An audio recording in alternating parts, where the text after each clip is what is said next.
네, 오늘 말씀 제목은 그리스도 안에서 회복될 나라라는 제목으로 말씀을 나누도록 하겠습니다. 여러분, 믿음이라는 거는 보이는 거를 확신하는 거는 믿음이라고 말하지 않잖아요. 보이지 않는 것, 아직 이루어지지 않은 그 사실을 이루어질 것으로 바라는 거죠. 반드시 그것이 내가 바라는 대로 성취될 것이다 라는 생각으로 하루하루를 산다면 그 사람은 자기가 가지고 있는 그 확신을 근거로 하루하루 살고 있다고 볼 수 있는 거죠. 그래서 믿음이라는 것은요, 히브리서 11장 1절에는 보이지 않는 것들의 실상이라고 말합니다. 그렇기 때문에 여러분, 우리가 말씀을 대할 때 이것을 믿음으로 대하지 않는다면 이 말씀은 나하고 전혀 상관없는 하나의 그냥 이야기거리, 가십거리로 끝나고 마는 겁니다. 세상에 많은 사람들이 성경을 갖고 있잖아요. 죄송합니다. 성경이 전 세계 베스트셀러 중에 하나입니다. 최고의 고전 중에 고전이고요. 그런데 이 성경을 붙들고 있다고 다 믿지는 않는다는 거죠. 이 성경을 갖고 있다고 해서 이 말씀을 다 나의 것으로 믿고 있지는 않다는 겁니다. 오늘 우리가 읽은 스가랴뿐만 아니라 모든 구약 성경에서는 딱 한 가지를 얘기합니다. 그게 뭐죠? 인간의 모든 문제를 끝내주실 그리스도를 하나님이 보낼 것이다 라는 언약이 구약 성경의 핵심이에요. 그리고 신약의 핵심은 뭐죠? 그 그리스도가 십자가와 부활을 통해서 우리 인생의 모든 문제를 이미 끝내셨다라는 것이 성경을 통해 주시는 핵심이라고요. 그래서 구약은 한마디로 정리하면 오실 그리스도를 얘기하는 책이고, 신약은 오신 그리스도를 말하는 책입니다. 자, 아무리 구약 성경에 수많은 선지자 통해서 말씀을 예언했다 할지라도, 그리고 그분이 또 많은 제자들을 통해서 그 예수님이 바로 구약 예언대로 오신 그 그리스도가 맞다라는 증언을 했을지라도 내가 그 말씀을 마음에 믿음으로 받아들이지 않는다면 그 말씀은 나하고 상관없는 말씀이요, 말씀을 통해 역사하시는 하나님도 나하고 상관없는 분이 되는 것이죠. 여러분 어떻습니까? 성경을 어떤 자세로, 주일날 듣는 말씀을 어떤 자세로 듣고 여러분 소화하고 계십니까? 어떤 사람들은요, 성경을 가지고 지식 공부하는 사람들이 있다고요. 옛날 얘기니까 그걸 파고들면요, 그 고대에 일어났었던 문화, 정치 이런 거 다 알 수 있다고요.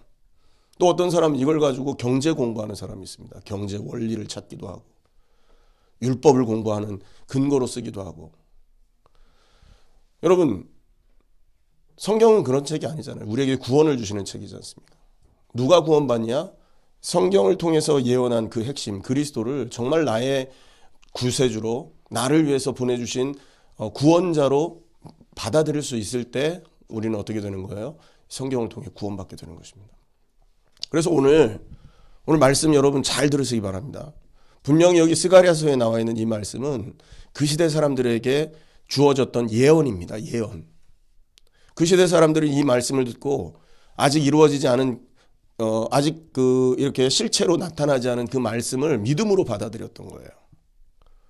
또 어떤 사람은 그 말씀을 믿음으로 받아들이지 않고 그냥 농담으로 여겼거나 맨날 하는 선지자의 똑같은 말로 받아들였거나 뭐 이런 식으로 말씀을 무시했던 사람도 있었겠죠. 하지만 분명한 것은요, 이 선지자 스가랴의 말씀을 하나님이 나에게 주신 예언으로, 나에게 주신 약속으로 받아들인 사람들은 약속대로 하나님의 은혜에 동참하게 됐던 것입니다. 오늘 우리가 그래서 중요한 건 뭐냐? 말씀을 대할 때 믿음으로 대할 수 있어야 됩니다. 그냥 목사님이 하는 설교 중에 하나로 알아듣지 마시고, 또 그냥 친근한 목사님의 어떤 좋은 얘기로 듣지 마시고, 나에게 지금 하나님께서 약속을 다시 한번 리마인드 시켜주고 있다라는 중심으로 말씀드리시길 축원합니다. 아멘.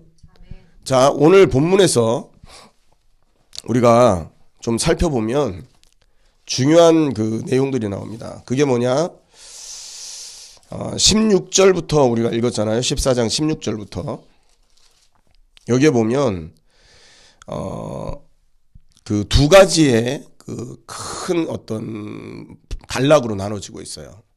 16절부터 19절까지는 사실은 남은 자에 대한 얘기를 하고 있는 겁니다. 남은 자. 그리고 20절, 21절은 아직 성취되지 않았으나 앞으로 성취될 영광의 나라, 영광의 왕국에 대한 얘기를 하고 있는 겁니다. 그래서 잠깐 좀 본문을 살펴보면, 자 보세요. 16절에 보세요. 본문을 일단 이해를 하고 나서 좀 말씀을 풀어가려고 합니다.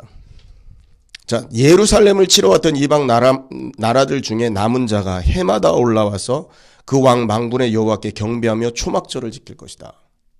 여러분, 예루살렘을 공격했던 나라가 한두 나라였겠습니까? 그 나라 중에도 뭐가 있다? 남은 자가 있다. 하나님의 말씀을 믿고 그 말씀을 순종하는 자들이 있다.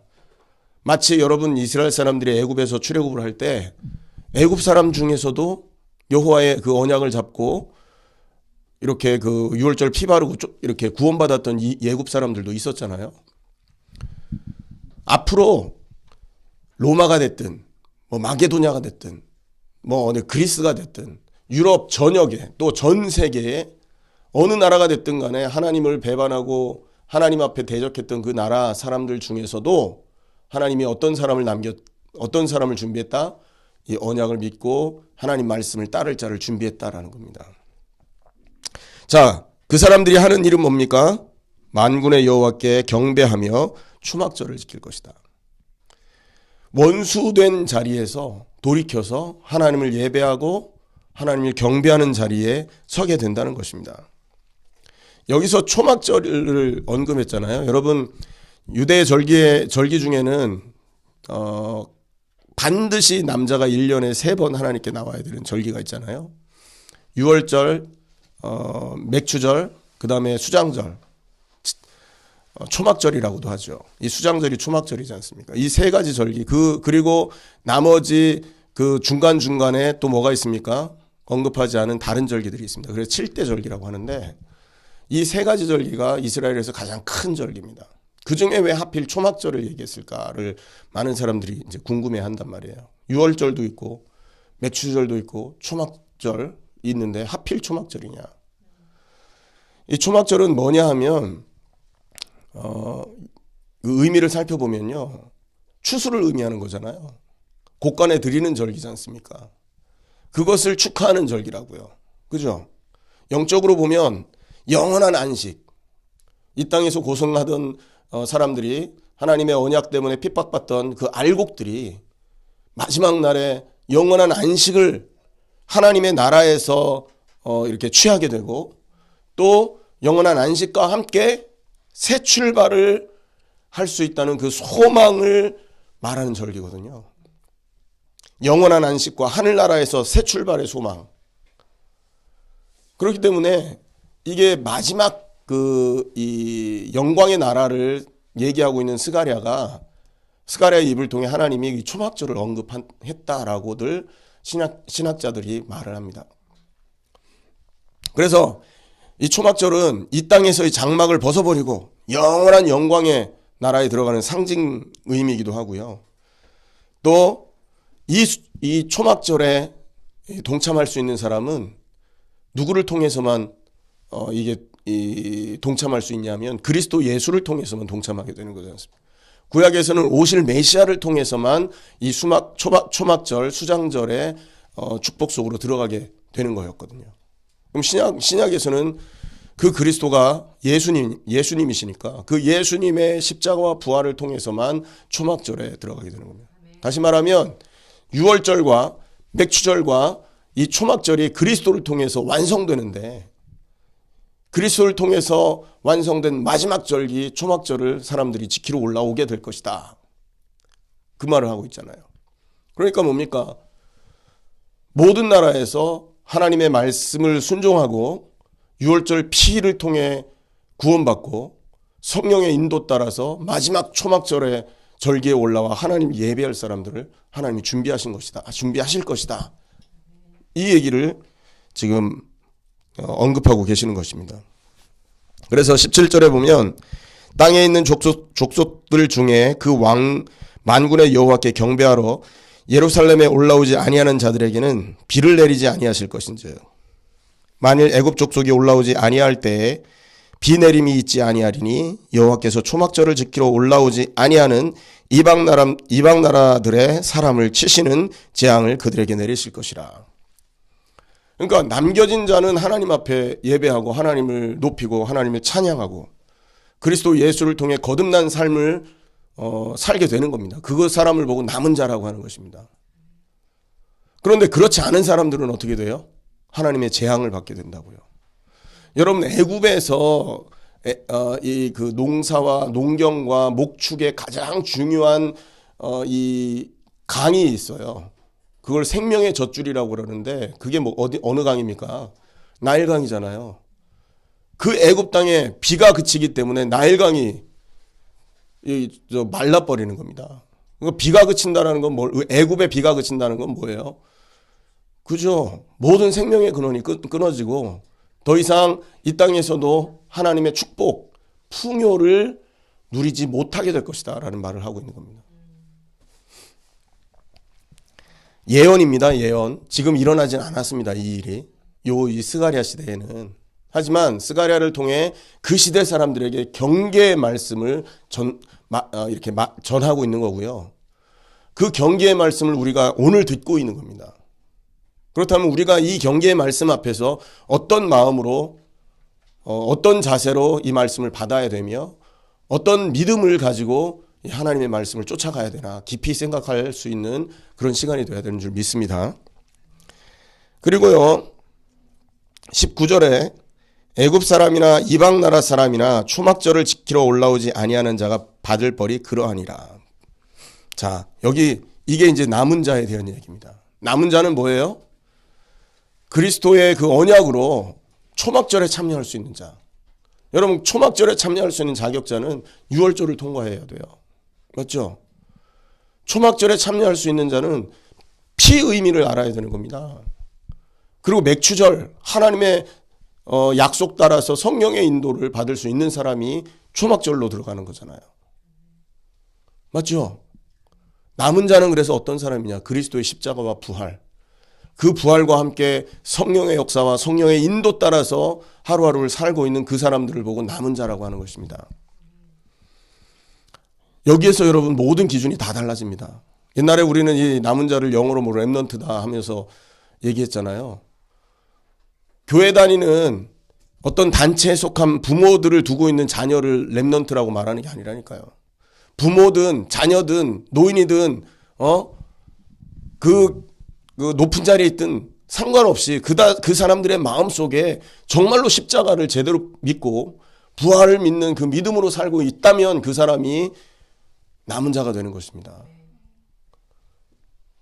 반대로 있잖아요. 이 믿음이 없으면서 한 교회에 있고 이 믿음이 없으면서 예수 믿는 부모님을 부모님과 함께 살고 있다면 그 사람은 남은 자가 아닌 거예요. 불신자인 겁니다. 기준을 제대로 해야 되는 겁니다, 여러분. 자, 그래서 이런 남은 자의 특징은 뭐냐? 초막절을 지키러 올라온다는 거예요. 유월절을 통과하고 십자가죠. 그리고 맥추절을 통과하고 부활과 함께 임하는 성령의 역사죠. 그리고 성령의 인도. 초막절을 지키러 올라온다. 그건 뭡니까? 마지막 날에 하나님 앞에 영광스럽게 잘했다 칭찬받는 모습으로. 네가 그리스도 예수 그 믿음을 지키기 위해서, 그리스도를 예수로 믿는 그 믿음을 지키기 위해서, 예수를 그 그리스도로 믿는 그 믿음을 지키기 위해서 이 땅에서 받은 환난이 너무나 값진 것이었다. 그리고 네가 선택했던 그 믿음이 내가 바라던 믿음이었다. 그걸 인정하는 자리에 올라간 겁니다. 이 초막절에 올라갔단 말이에요. 하나님께서 그 믿음 갖고 있는 사람들을 뽑아 올려서 그 자리에서 칭찬하시고 축복하시는 자리에 올라온 겁니다. 얼마나 감사합니까? 여러분, 우리에게 그래서 이 이 마지막 때에 진짜 남은 자의 사상이 있어야 되는 겁니다. 여기 있는 목사조차도 십자가와 부활을 믿는 믿음이 없다면 나는 남은 자일 수가 없는 거죠. 이 자리에 여러분이 참여하고 당대 세계복음하다 뭐다 하면서 할지라도 내 안에 십자가와 부활을 믿는 믿음이 제대로 뿌리 내려지지 않았다면 그거는 남은 자라고 할 수 없는 것입니다. 초막절에 올라올 수가 없어요. 가고 싶어도. 많은 사람들은 재앙받고 싶은 마음이 없는 거잖아요. 재앙받기 싫으니까 초막절 가고 싶거든요. 그죠? 그 여호와의 동산에 올라가서 하나님을 찬양하고 싶은 마음이 당연히 있을 거예요. 하지만 십자가의 죽음을 믿음으로 받아들일 수 없다면, 예수님의 그 십자가의 자리가 나의 자리였다라고 실제 믿음으로 받아들일 수 없는 사람이라면 그 사람의 바람과 상관없이 못 가게 돼 있다고요.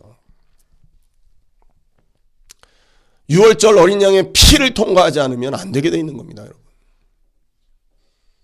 여러분, 그런 믿음을 가지고 여러분 남은 자의 자리에 올라가기를 축원합니다. 그 남은 자의 자리에 서면 하나님의 은혜의 영광의 빛이 비치는 거예요. 그리스도의 능력의 완전한 그 의가 우리를 휘감기 시작하는 겁니다. 여러분, 그리스도의 완전한 의가 나를 덧입었다 생각해 보세요. 어떻게 됩니까? 그 사람은요, 가는 곳마다 그리스도의 의를 가지고 하나님 앞에 서게 되는 거예요. 그렇지 않습니까? 더러운 옷을 입고 밖에 나가면 그 사람을 전체 그렇게 그 행색을 보고 판단하지 않습니까? 많은 사람들이 지금도. 그래서 중요한 자리에는 옷 입고 간다니까요. 슬리퍼 끌고 집에서 입던 이렇게 목 쭉 늘어진 그런 옷 입고 다니지 않잖아요. 우리가 그리스도의 의를, 완전한 의를 옷 입었다면 모든 사람이, 모든 흑암의 세력이 나를 그렇게 보는 것입니다. 그 믿음을 통해서 우리가 하나님의 은혜의 자리, 이 초막절의 자리로 가게 되는 것입니다. 기억하시길 바랍니다. 그리고 또 하나 뭐냐? 모든 족속에 이런 남은 자가 준비되어 있습니다. 맞습니까? 여러분, 예루살렘을 치러 올라왔던 그 사람들 중에서도 남은 자가 있다고 그랬잖아요. 이 말은 뭐냐 하면 예루살렘을 치러 올라왔다, 그리고 애굽 땅에 있었다. 이 말은 뭐냐 하면 이방 족속의 대표자로 상징적인 의미로 쓴 그 얘기인 거거든요. 그러니까 다른 말로 말하면 전 세계 모든 족속 중에 이런 남은 자가 숨겨져 있다는 겁니다. 우리가 왜 복음 들고 모든 족속을 향해 가야 될까요? 왜 예수님께서 부활하시기 직전에, 승천하시기 직전에 제자들을 향해서 너희는 뭐라고 말했어요? 모든 족속으로 가서 뭐 해라? 제자를 삼아라. 왜 그런 말씀을 했겠습니까? 예수님이 그런 얘기를 한 것은요, 이스가랴 이 말씀을 알고 있기 때문에, 하나님의 그 언약의 약속을 믿고 있기 때문에 말씀하신 거잖아요. 맞습니까? 선교 왜 해야 됩니까? 그 선교지에 남은 자가 있기 때문에. 전도 왜 합니까? 내가 오늘 만나서 대화하는 이 사람이 남은 자일지도 모르기 때문에. 맞습니까? 하나님이 내 주변에 일 때문에 또는 학업 때문에 붙여준 사람 중에 우리가 왜 전도해야 되고 말씀 운동을 펴야 됩니까? 그 중에 남은 자가 있을 수 있으니까요. 그래서 진짜 이렇게 세계 선교나 또는 당대 세계 복음화, 우리 살아있는 동안에 예수님이 오실 것을 믿고 이 사역을 감당할 수 있는 이런 사람들은요, 진짜 이 믿음이 정확하게 뿌리 내려져 있는 사람이어야 되는 겁니다. 이게 안 되면 지속 안 돼요. 억지로 뭐 몇 번 몇 년은 할 수 있겠지만 그 몇 년 주님 오실 때까지 찾아내야 되지 않습니까? 이런 일을. 지속할 수가 없는 겁니다. 날마다 예배를 통하고 말씀 운동을 통해서 힘을 얻고 행복을 얻고 기쁨을 얻지 못하면 절대 이런 일들이 지속되지 않는 거죠. 그래서 16절부터 19절까지는 이 남은 자에 대한 얘기를 하고 있는 겁니다. 반드시 하나님이 남은 자를 초막절에 올라오게 할 것이고, 그 초막절에 올라와 하나님을 경배하고 예배하지 않는 그 이방 사람들은 하나님이 비를 그치고 풍요를 내리지 않겠다. 그 말씀을 하고 있는 것이죠. 자, 그리고 두 번째 파트는 뭐냐 하면 이제 은혜의 왕국과 영광의 왕국에 대한 얘기입니다. 물론 여기 전체가 이게 섞여 있어요. 여러분, 은혜의 왕국은 뭐를 말하냐면, 잘 생각하세요. 그리스도의 초림부터 재림까지의 시대를 은혜의 왕국이라고 합니다. 이거는 숨겨져 있어요. 그리고 모든 사람에게 오픈되어 있습니다. 그래 누구든지 그리스도를 통한 믿음을 갖고 있으면 이 은혜의 왕국에 참여하게 되는 것입니다. 그리고 특징은 뭐냐면 이게 앞으로 이루어질 영광의 왕국의 그림자로서 존재하고 있는 겁니다. 자, 하나 예를 들겠습니다, 여러분. 자, 예수 십자가를 믿었어요. 그 십자가의 죽음을 나의 죽음으로 받아들였습니다. 그 순간 그 사람은 어떻게 됩니까? 사단의 손에서 해방되는 거지 않습니까? 마귀의 종된 우리가 하나님의 자녀의 신분으로 바뀌어지는 거잖아요. 너희는 너희 아비 마귀에게서 났다. 처음 출생이 마귀의 소속이었던 우리가 십자가에 죽어 없어지는 순간 주인이 바뀌는 겁니다. 그러니까 여러분, 왜 우리가 죽어야 되냐? 살아야 되니까 죽는 겁니다. 이렇게 아이러니컬한 말이 없다고요. 그죠? 살려면 죽어라. 그리스도 안에서 새로운 인생을 살기 원한다면 십자가의 죽음으로, 십자가의 예수님의 죽음의 그 자리에 나의 옛사람이 함께 죽고 없어지는 그 믿음을 가져라, 이 말이잖아요. 그래서 죄악의 종로로 타는, 마귀의 종로로 타는 우리 옛사람이 죽고 없어지지 않는 한 그리스도 예수를 통해 새로운 인생을 선물 받을 수 없는 거죠. 이게 은혜로 주어지는 축복인 겁니다. 여러분, 우리가 알고 있는 죽음으로 이 은혜를 받을 수 있나요? 우리가 알고 있는 죽음은 육신적인 죽음밖에 없는 거잖아요. 내가 새로운 은혜를 받기 위해서 받고 싶다고 그래서 내 목숨을 스스로 끊었다면 이 은혜가 올 수 없는 거 아니에요. 맞죠? 이 세상에 있는 그 어떤 죽음도 우리는 이 생명을 이렇게 소유할 수 있는 길이 없는 거예요. 하나님이 은혜로 주신 단 한 길 외에. 그 길이 뭐죠? 예수 십자가의 죽음입니다. 2000년 전에 십자가에 달려 죽으신 그 예수님의 그 자리에 마귀에게 소속되고 세상의 종로로 타던 내가 함께 죽었구나. 이 믿음을 받아들일 때 우리는 해방되는 겁니다. 그 믿음과 함께. 이게 은혜의 왕국에서 이루어지는 축복이라니까요. 그뿐이 아니지 않습니까? 그 믿음을 받아들이는 순간 어떻게 됩니까? 부활하신 예수님과 함께하는 축복이 시작되는 겁니다. 임마누엘의 축복과 그 비밀이 나의 삶 속에 완성되기 시작하는 거예요. 회복되기 시작하는 거예요. 새로운 시작이 그리스도와 함께. 얼마나 감사합니까? 그래서 이 사람은요, 늘 하나님과 동행하기 때문에, 그리고 하나님이 주시는 말씀과 하나님이 주시는 은혜 때문에 늘 기쁨이 충만해 있는 그런 상태로 하루하루를 사는 거죠. 언제 회복된다고요, 이게? 그리스도의 십자가의 죽음을 나의 죽음으로 받아들일 때 회복되는 약속이라는 겁니다. 아까 말씀드렸죠? 서두에 믿음으로 받아들이라고요. 아멘? 믿음이라는 건 보이지 않기 때문에 보이지 않는 것을 실체로 받아들일 수 있는 그 사실을 믿음이라고 합니다. 그 상태를. 십자가 본 적도 없어요. 예수님이 십자가에 달리신 거 본 적도 없습니다. 그분이 부활하신 예수님을 만나본 적도 없어요. 말씀에서만 우리는 그걸 알았습니다. 보이지 않는 실체들이잖아요, 이것들이. 이 보이지 않는 그런 어떤 미지의 말씀에서만 주어지는 이 세계를 나의 실체로 받아들일 수 있다면 그 사람은 믿음의 사람인 거예요. 그럼 이렇게 믿음으로 받아들이면 그 사람은 어떤 삶을 삽니까? 그 사실을 믿기 때문에 내가 없다. 나와 함께 하시는 분은 예수님이다 라는 믿음을 갖고 사는 겁니다. 살 수 있게 되는 겁니다. 그렇게. 오늘 이 말씀을 여러분 중심으로 받아들이기를 축원합니다. 그리고 또 뭡니까? 예수님이 나와 함께 하셔요. 가는 곳마다 어떤 일이 벌어지겠습니까? 영광의 그리스도의 완전한 의를 옷을 입었습니다. 그 사람이 가고 있어요. 어떤 일이 벌어져요? 모든 현장이 변화되는 거예요. 우리가 하는 모든 기도가 하나님의 그 보좌에서, 하나님이 계신 그 보좌에서 우리의 기도를 받아들여서 응답하고, 하나님께서 성령으로 또 천군을 보내서, 천사를 보내서 그 일을 이루는 축복을, 응답을 받게 하시는 거죠. 얼마나 감사합니까? 여러분, 이게 십자가를 통과한 사람이 받는 은혜라고요.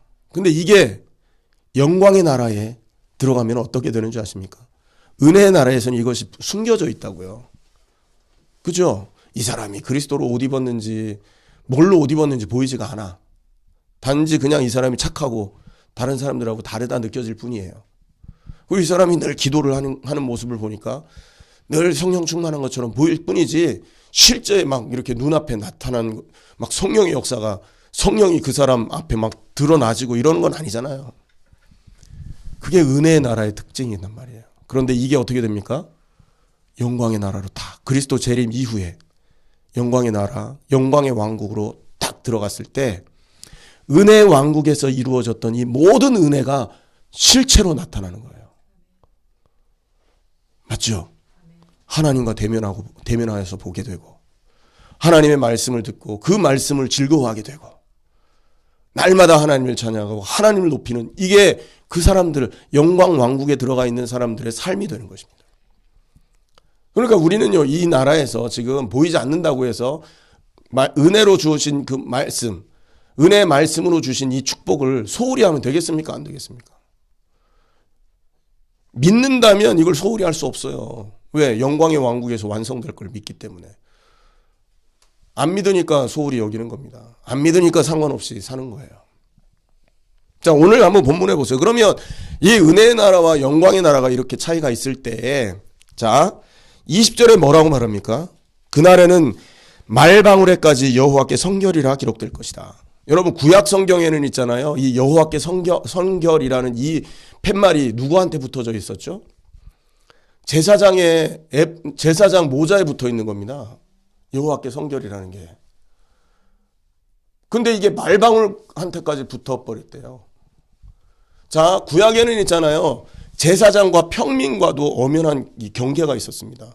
거룩한 제사장과 그렇지 못한 평민들. 그래서 제사장이 1년에 한 번 피를 들고 성소에 들어가서 일반 백성들의 죄를 용서하는 그런 절기를 지키잖아요. 대속죄일 날. 맞죠?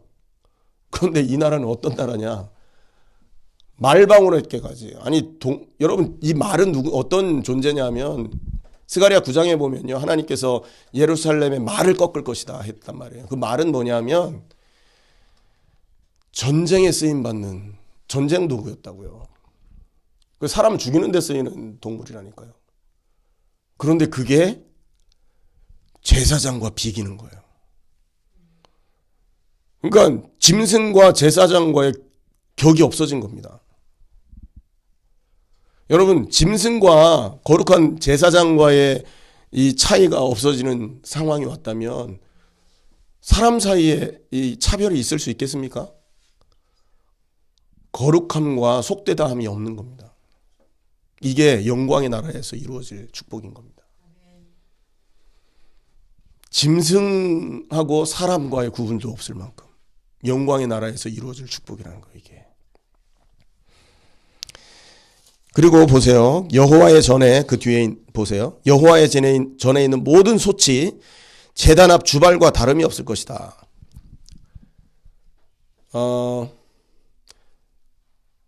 이 주발은 뭘 말하냐면 이 솥은 뭘 말하냐면요.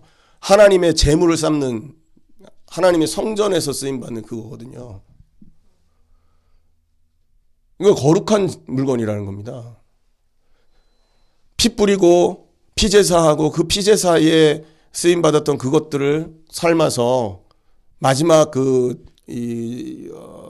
제사법을 마무리하는 데 쓰임받는 도구들이라고요. 주발은 이거 작은 그릇들이잖아요. 어떤 사람들은 그런 재를 담는 그릇이라고 말하기도 하고 어떤 사람들은 배설물을 담아놓는 그릇이라고 말하기도 한답니다.